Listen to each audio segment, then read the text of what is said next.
We are Betsy and Chet, and this is our oldest son, Alex.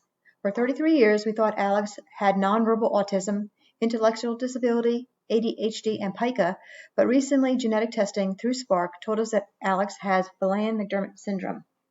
I've included the summary of results of Alex's microarray for anyone who is interested in the genetic information. If you're a researcher or someone who would like a little more information, please contact us and we will try to tell you what we know so far. We love our researchers and their help behind the scenes.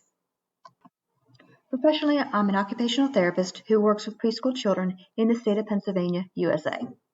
Prior to working as an occupational therapist, I was a travel agent. We will be posting travel videos with Alex, as well as when Alex doesn't join us. We plan to use these videos as a way to share with Alex that we are away on vacation because we don't believe he understands much of what we tell him, and we don't want him to worry if we don't pick him up for our weekly outings. My husband Chet is an artist, but stayed at home several years when Alex was little due to Alex's behaviors. Due to my job having medical insurance, the best option was for Chet to be a stay-at-home dad to meet Alex's needs. Many therapy goals focus on medical, educational, and self-care needs. Leisure activities are not the focus. Many adults with more severe disabilities, like our son Alex, are not able to work and have more leisure time to fill. Many individuals after school graduation and before they have age-related medical concerns don't get occupational therapy. Everyone likes to do things that are fun and meaningful, but some individuals struggle with getting out into the community. Our channel hopes to help reach your life goal of having a joyful life, and to us that means doing meaningful activities. Goal 1. Joyful life is based on our family's journey and strategies we use to improve the quality of life through meaningful leisure experiences. It is our hope to reach our number one goal of having a joyful life and to help others reach that goal too. This video is an introduction and discusses Alex's wheelchair use, although Alex walks, the selection of our new used van, and safety ideas for car travel. This is our disclaimer page. Please stop the video and read it. To share portions of our life with you, the good and the bad, it leaves us vulnerable to negativity from others who think they understand our lives and can do better. But I feel to help others, I must have the courage to share our story. If we all shared our story, it would help us not only to connect with others and not feel as if we are the only ones experiencing challenges, but give us ideas to help us reach our goal for a joyful life. A way to find that connection is leaving your house and having adventures in your community. Our family has received stares and rude comments, but for the most part, everyone is very kind. Sometimes our self-talk is negative and makes the situation worse. People may stare to try to understand, or they may want to help, but they don't know how. Or they may want to say, I too have difficulty getting out at times, but I don't know how to tell you. Over the years, I have found that almost everyone is struggling with some challenge. There are more people struggling with disability-related behaviors than you may realize. I'm starting to see more individuals with disabilities like Alex out in the community. This makes me very happy. Hopefully, our videos will encourage more. My cousin Joe does genetic research and suggested that I get Alex's DNA retested. Alex had been tested 30 years ago, but nothing was found. But now research and testing has advanced. Using Spark for this testing was free and easy. Chet and I spit in a vial, and since Alex cannot follow directions to spit, we were able to collect his spit by swabbing his mouth. Our family saliva was sent in a package to Spark. Alex was diagnosed with Phelan McDermid Syndrome, PMS, which has a great foundation for more information, the Phelan McDermid Foundation. This knowledge has already helped us improve Alex's quality of life through increased knowledge of others with PMS.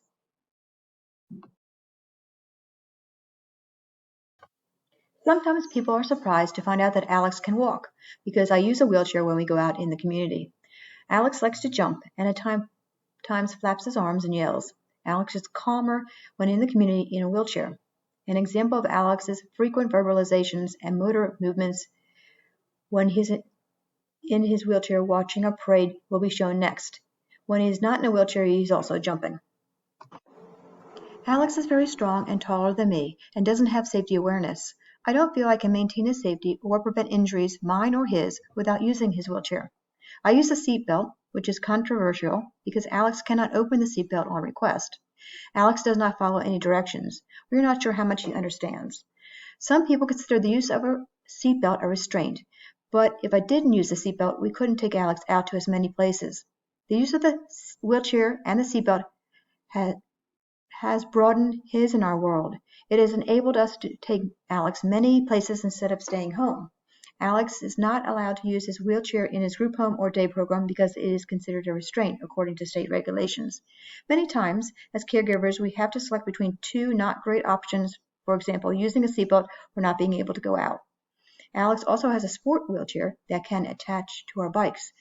This also has a seatbelt for safety. Oh boy, look at that puppy. Slow down. Years ago, Alex tried front and back anti-tippers, which were ordered with his wheelchair. Front anti-tippers help to prevent the wheelchair from falling forward, as Chet is demonstrating in the photo. When going up and down curbs without a curb cut, they got in the way, so we stopped using them. Alex can walk and his legs are strong. One day at our public library, where you're supposed to be quiet, Alex started yelling, flapping his arms, and in a moment of high energy stood up with his wheelchair. The wheelchair remained attached to him because of the seatbelt. He started swinging his hips back and forth and almost knocked over an older woman using a walker who was trying to check out a book. With extreme effort, I was able to safely get Alex back, sitting in the wheelchair. This is something to think about when using a wheelchair with an individual that is strong and can ambulate. Back anti-tippers are attached to the back of the wheelchair to prevent the wheelchair from tipping backwards. We removed his back anti-tippers too because they tended to get in the way on uneven surfaces and curbs and are an extra step when setting up the wheelchair, getting it out of the car. Once, when we were at a family holiday gathering, I went to the kitchen, leaving Alex sitting calmly in his wheelchair. Suddenly, Alex pushed his feet on the floor and extended his body, and his chair tipped backwards. Luckily, he wasn't injured because his wheelchair fell on some pillows, but he could have hit his head on the floor or furniture. Think about the use of anti-tippers for your situation. They get in the way, but they can increase safety. We have learned from our mistakes and now always make sure someone is behind Alex holding his wheelchair steady. Something else to think about. Because Alex's legs are so strong, he has broken the plastic attachment piece of his leg rest 3 times this year by pushing his feet against the footrest and extending his body. We are looking into getting something stronger to prevent it from breaking again. We just got a new car, a 2022 Chrysler Pacifica van. We chose a van with stow-and-go seats. We needed 2 rows of stow-and-go seats, so we didn't choose the hybrid gas-electric version because that model only had the 3rd row that folded into the floor. This will provide additional seating for people that want to go with us, but also the ability to load both the standard wheelchair and the sport wheelchair into the van for use on vacations. Also, when Alex is very excited, he can sit in the back row, so he doesn't pull my hair when I sit in front of him. I had been wearing my jacket hood at these times when we only had front and back seating. Many times, Alex will pull my hair by accident, trying to get my attention for a snack. So that I don't encourage hair pulling, I try to be proactive and give him a snack before any behaviors start. Alex can be very calm, as shown in this picture of him getting a haircut, but Alex, when he gets excited in the car, is more likely to pull my hair. So the 3rd row seating gives us more flexibility, although it can be difficult to get him into the 3rd row since he doesn't follow directions, and although his gross motor is a strength, he seems to have difficulty motor planning car transfers, especially 3rd row transfers. We aren't sure what he's trying to communicate because he's nonverbal, and we aren't sure of his receptive language, but he doesn't respond to his name or follow any directions. He uses a Tobii Dynavox eye gaze system, but he is not able to communicate to a high level yet. We will have a future video on his eye gaze system and how we'll use it for those that are interested. We show this not to make our son look bad, but to show you what he's doing, and maybe together we can brainstorm what he is trying to communicate or better understand his movement patterns. Together, hopefully, we can help brainstorm each other's difficulties to a more calm and joyful life for all. Go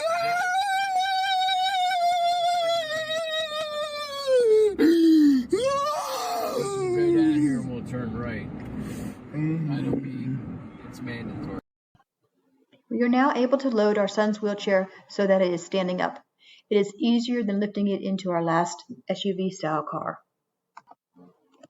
To decrease my worry about what would happen if I was in a car accident and not able to communicate my son's needs, we use these safety stickers that I found on Amazon. There are many sticker choices available. We place this sticker on the window where Alex sits. We also use a seatbelt attachment that contains disability information inside. Our state, Pennsylvania, has a free emergency car alert sticker that can be placed on your back window to alert first responders. Additional information is then placed in a folder in your glove box. Your area may have something similar.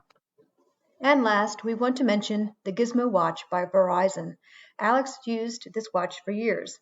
This watch is paired with an app on my phone, and it doesn't have to be near my phone or any device to work.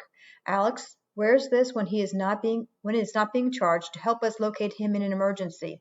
Alex has a history of leaving or elopement. If the door is propped open, Alex will walk through it and could be a risk for running into traffic or becoming lost. We try always to have it charged and wearable, especially for our community trips.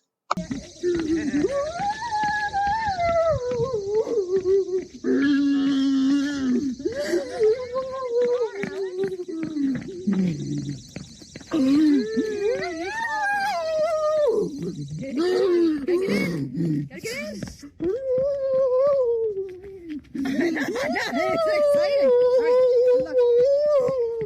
Keep on going, keep on going. Jump in. Woo, look at that. Put your legs in. Put your legs in. There we go. All right. Armrest. Check this out.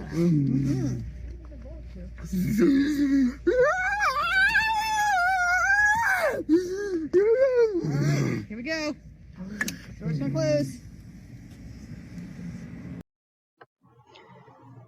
Now that we have shown you our setup for outings, please join us for the next video.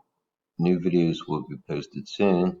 If you liked this video and thought it was helpful, please subscribe to our YouTube channel.